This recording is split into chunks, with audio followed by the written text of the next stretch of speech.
Religious committee होती जो मंदिरों की अगर कहीं पे शिफ्टिंग होनी है, अगर किसी भी धार्मिक स्थल का डेमोलिशन होना है, ये सारे डिसीजंस रिलीजियस कमेटी लेती है। ये रिलीजियस कमेटी जब से बनी है, सुप्रीम कोर्ट के आदेश पे रिलीजियस कमेटी का गठन हुआ था।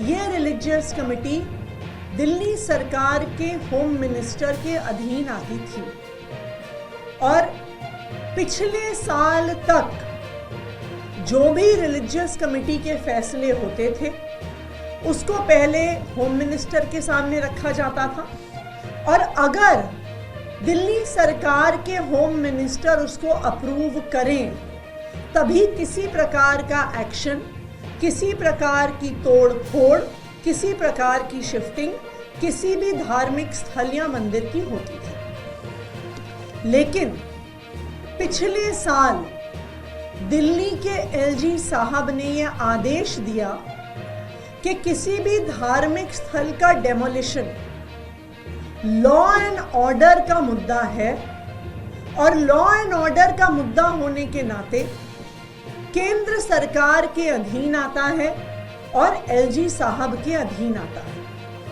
उन्होंने यह आदेश दिया कि लॉ एंड ऑर्डर का मुद्दा होने के नाते दिल्ली की चुनी हुई सरकार का, दिल्ली सरकार के होम मिनिस्टर का, दिल्ली सरकार के चीफ मिनिस्टर का इस मुद्दे से कोई भी लेना देना नहीं है।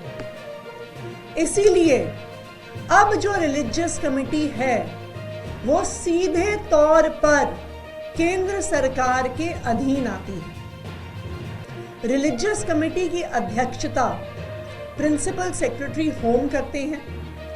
प्रिंसिपल सेक्रेटरी होम का अपॉइंटमेंट केंद्र सरकार द्वारा किया जाता है। फिर ये रिलीजियस कमेटी जो भी उनकी रिकमेंडेशन है सीधा एलजी साहब को भेजती है। वो दिल्ली सरकार के होम मिनिस्टर को नहीं भेजती, वो दिल्ली सरकार के चीफ मिनिस्टर को नहीं भेजती।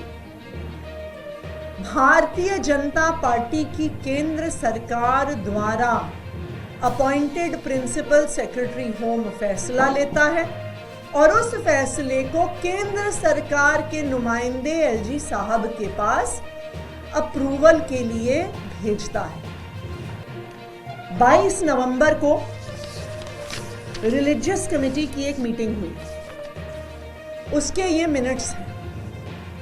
ये मिनट्स मैं इसलिए दिखा रही हूं क्योंकि कल जब मैंने एलजी साहब को चिट्ठी लिखी तो उनके ऑफिस ने कई मीडिया वालों को कहा कि ऐसा कोई भी निर्णय मंदिर तोड़ने का नहीं हुआ।